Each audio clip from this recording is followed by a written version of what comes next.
Hello again. So, in the previous example, we saw how to calculate the inverse of a matrix using the exchange method. But of course, to know how to calculate something might be exciting in and of itself, but usually we want to see what we can do with that. We usually have some reason for performing this calculation. And here, although very basic, although very simple, I'm going to give an example of what we can use that for.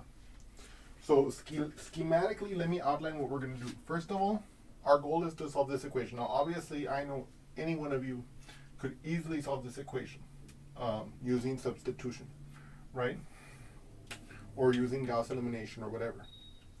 But here, what we're going to do is we're going to say, okay, I can represent this system as the following in the following way. I can say that it's the matrix A times the vector x hat, let's say, and we're going to say that it equals the b hat, where the A is the matrix of the coefficients. So in this case, A is equal to the matrix 2, 1, the coefficient of the y, the 5, and the 3. Okay? The x vector is the column vector with xy as its elements, and of course the b vector is the column vector that contains our solution. Okay, so that is the vector consisting of 7, 4. And if you actually multiply the a times the x out using matrix multiplication, let's do that together here, you can see that this does in fact give us our system. So let me show that to you here. So a times x bar will be the matrix 2, 1, 5, 3, okay, times x hat, which is, oh my god, I'm speaking in such a confused manner. From now on, we're just going to say x arrow, okay, because it's not really an x bar, because it's not a bar. It doesn't represent an average, which is what x bar usually refers to.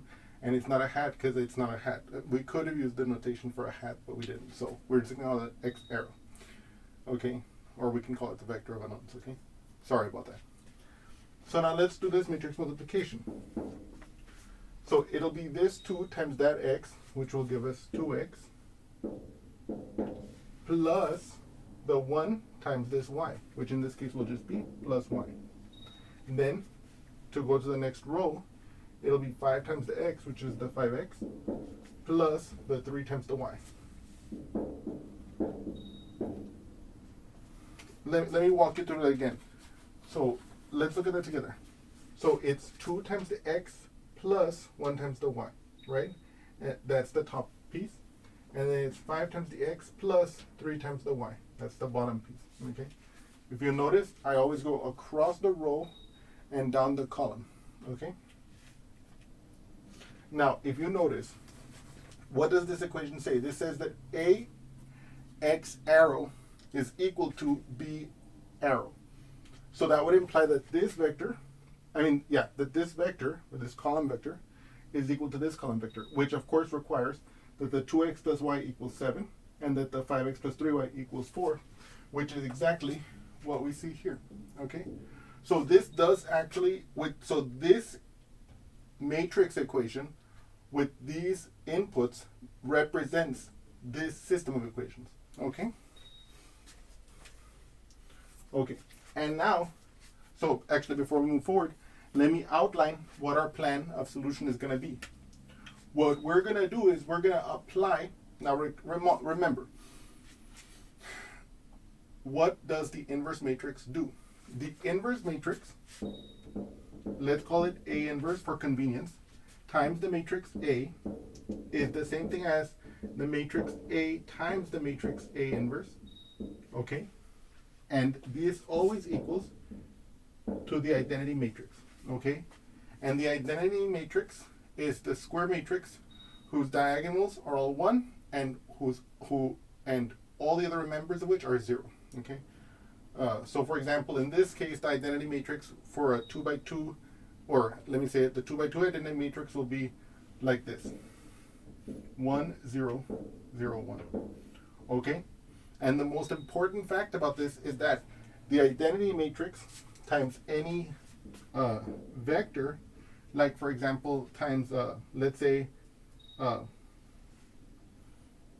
times any vector of the correct dimension will just be that vector. So if I have I times v hat, then that will just be v hat. Okay? I'm sorry, I times v arrow will be v arrow.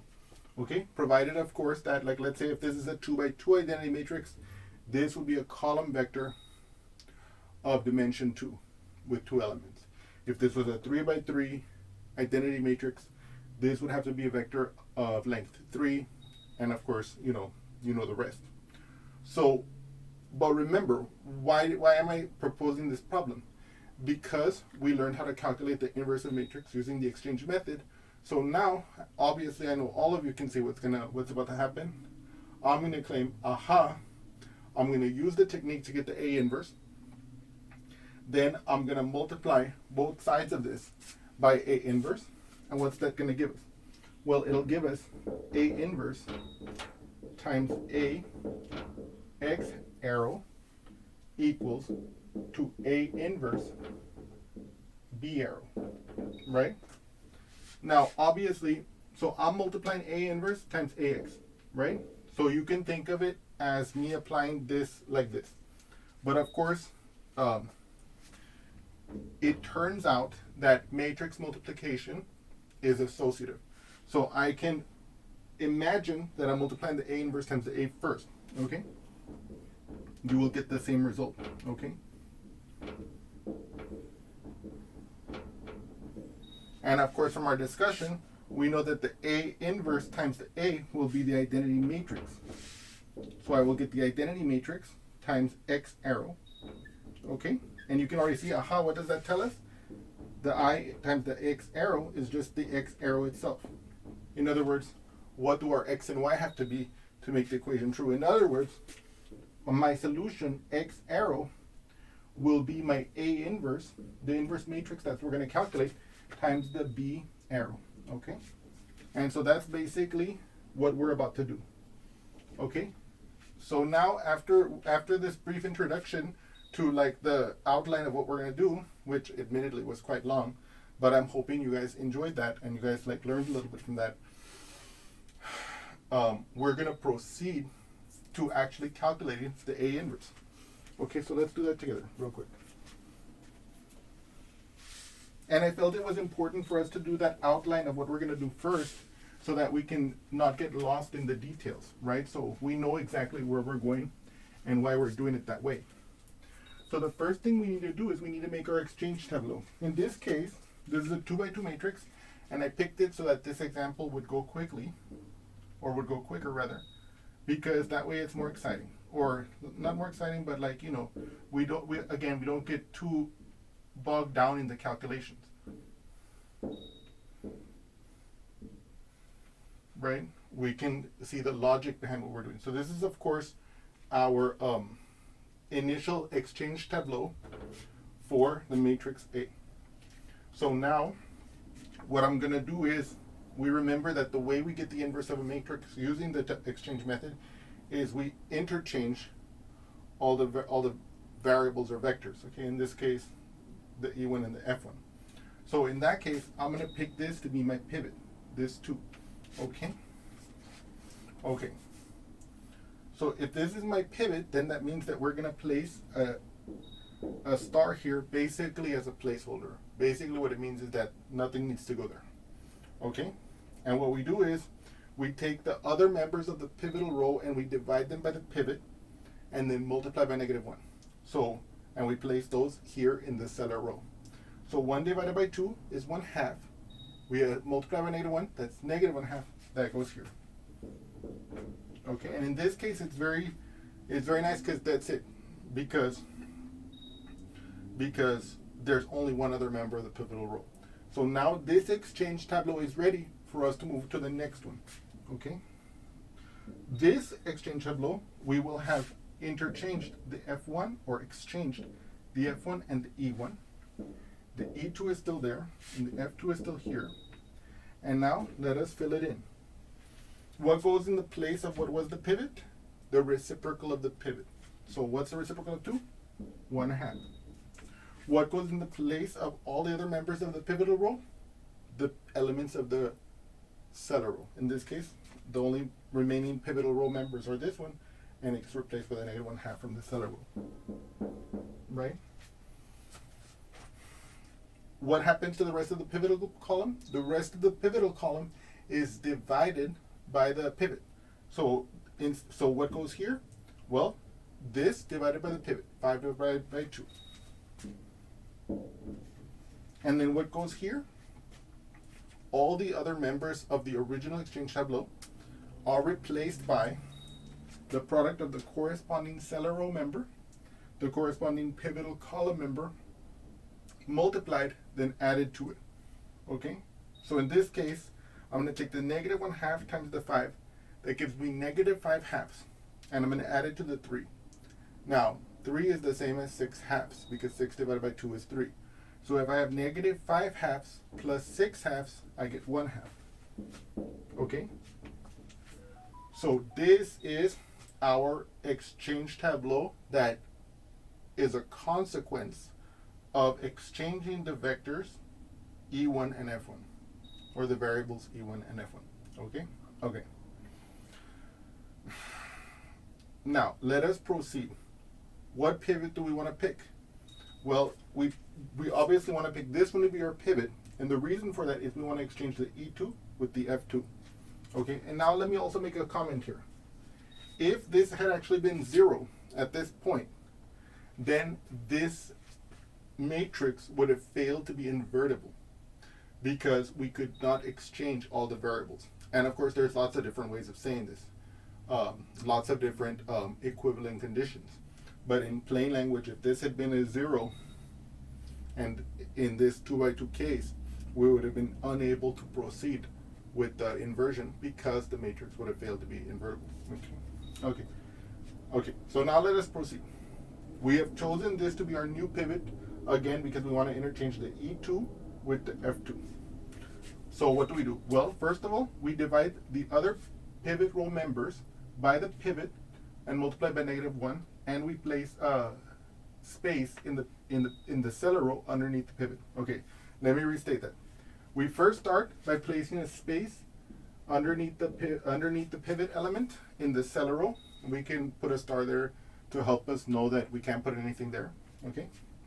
Then again, like I said, for all the other members of the pivot row, we divide by the pivot and multiply by negative 1, and then we put that value in the cellar row. Okay, so in this case, I'm going to say 5/2 divided by 1/2. That's going to become 5 times negative 1. That's negative 5. Okay? Okay, let's see. Let me make sure that you guys are convinced. 5/2 divided by 1/2. Remember that whenever we divide by a fraction, we multiply by the reciprocal. So we will get 5/2 times, what's the reciprocal of 1/2? 2 over 1. How do you multiply fractions? We multiply fractions just across. So it'll be 5 times 2, which is 10. 2 times 1 is 2. 10 divided by 2 is 5. Okay, and of course we multiply by negative 1 to put it in the cellar row. Okay, once you have done this part of the setup, you are ready to proceed to the next. Sorry about that. You are ready to proceed to the next exchange tableau. Okay? Okay. So now, let's do that. Now, once we have written this exchange tableau, you will see that we will have already exchanged the F1 and the F2. Okay? This will now be E1 and E2. Okay?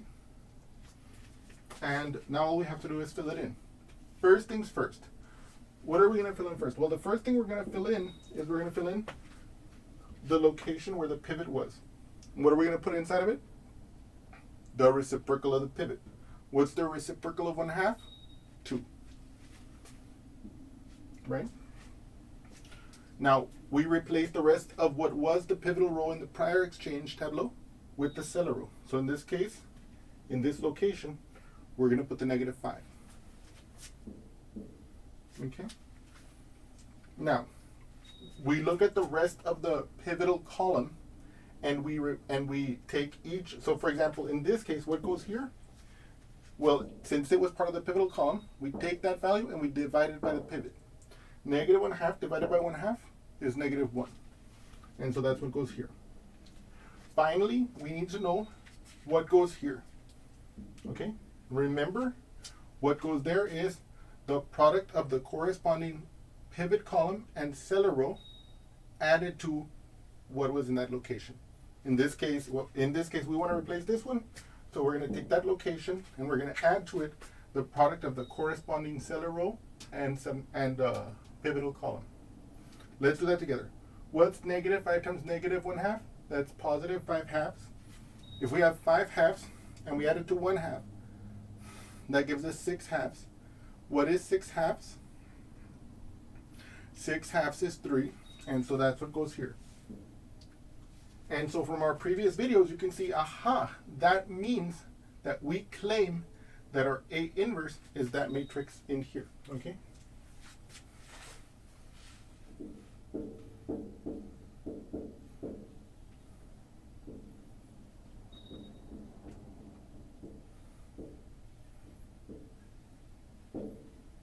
Okay. So, by the way, so like, I gotta tell you, obviously, like, if you guys have learned linear algebra already, or if you guys have taken college algebra and have learned how to calculate inverses using the row operations and all of that, that's a beautiful thing. I love that technique also. But obviously, one of the reasons why I'm showing you these examples, if you're one of the people who's watching these videos, is because this technique is so slick as well. And it, you know, I think it's just such a nice technique, and I think that it's very nice to look at it also. So now you might say to yourself, okay, David, maybe I have my doubts. Can you show me definitively that this is in fact the inverse of the matrix we were originally provided? And my answer is no. No, I'm just kidding. No, of course my answer is yes. And so before we proceed to solve the original system, I do want to take advantage of this opportunity for us to see that it is in fact the inverse. How am I going to prove that? Well, remember that the condition, in this case, this is a 2 by 2 matrix. So our expectation is that if this is in fact the A inverse, then A times A inverse will equal to the identity matrix, and in this case, since these are both 2 by 2 matrices, we expect to get this result, okay?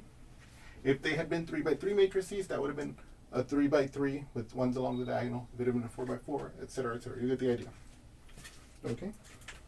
But so that's going to be our expectation. So now let's see if that happens. Let's see if that holds. 2, 1, 5, 3. And also, I think it's just another opportunity for us to see, for me to walk you guys through a matrix multiplication example, of course, right? So now let's do it together. I'm going to make a big matrix here so I can hold the whole calculation. So I'm going to now multiply these two matrices. I have my A times my A inverse. So it's going to be 2 times 3, which is 6. Or let me write it out explicitly. 2 times 3 plus 1 times negative 5. Then it'll be 2 times negative 1 plus 1 times 2.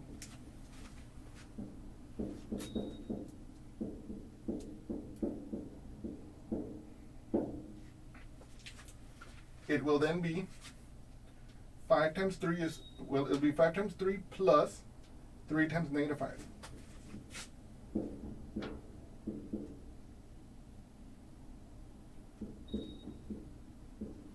Finally, it will be 5 times negative 1 plus 2 times 3.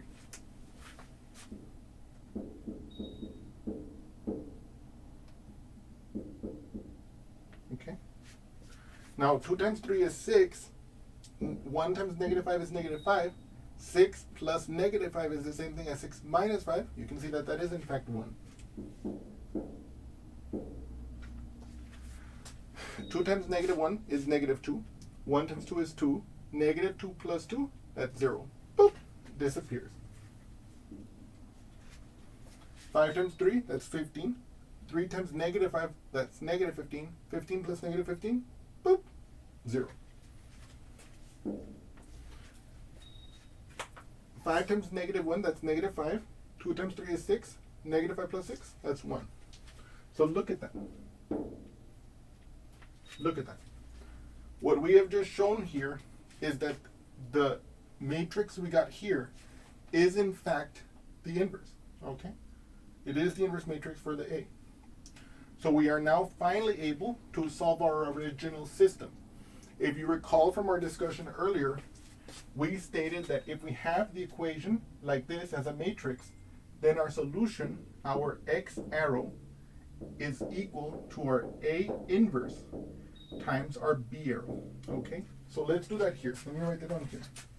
My x arrow is equal to my A inverse arrow. My A inverse times my B arrow. You could say the column vector x is equal to the matrix inverse, the inverse matrix of A times the column vector B, the solution vector. You can use lots of different, whatever the language that your book is using, you can use that. Okay, but the main idea is what we lay down here on the paper. But so now let's actually calculate it. We're going to plug in for our A inverse. So it'll be 3, negative 1, negative 5, and 2, okay, times my B, my solution vector, which is 7/4. Okay, let's do that together. So first I'm going to write out my matrix. So here, 3 times 7 plus negative 1 times 4. Right? And then negative 5 times 7 plus 2 times 4. Okay? Right, notice I still went across and down. Right? And then here, this simplifies. 3 times 7, that's 21. Negative 1 times 4, that's negative 4. 21 minus 4 is 17. Then here, negative 5 times 7, that's negative 35. 2 times 4 is 8. Negative 35 plus 8 is negative 27. Okay. Let's double check that here. If I have 35 minus 8, okay. So first of all, can I take away 8 from 5? I can't. So I have to borrow here. This becomes a 2, this becomes a 15. I know that if it was a 16, 16 minus 8 would be 8. 15 minus 8 must therefore be 7. 2 minus 0 is 2. And of course, since the negative 35 has the bigger absolute value, when compared to the 8, it's a negative 27. So we have verified that. So that should in fact be our solution. Okay. And of course, this is nice if you have the same left-hand side of the equation, but different solution matrices. Once you calculate the inverse once, you could just apply it sequentially to get the other x's and y's for each of those solution cases. Okay, so that's another for example, like when you're solving one system, this might look like overkill. But if you have lots of systems to solve and the A is the same, then this is easy, because once you've gotten the inverse once, you just apply it over and over and over again. Where's my thingy? Oh yeah, so now we actually calculated our solution vector. Our claim is that our solution vector is x equals 17 and our y is equal to negative 27. And we've been super meticulous in this video, and I feel that to keep this level of meticulousness, I feel that we must plug into the original equations to just verify that we got our solution. So we can be left with no doubt whatsoever. And so let us do that together. Yes.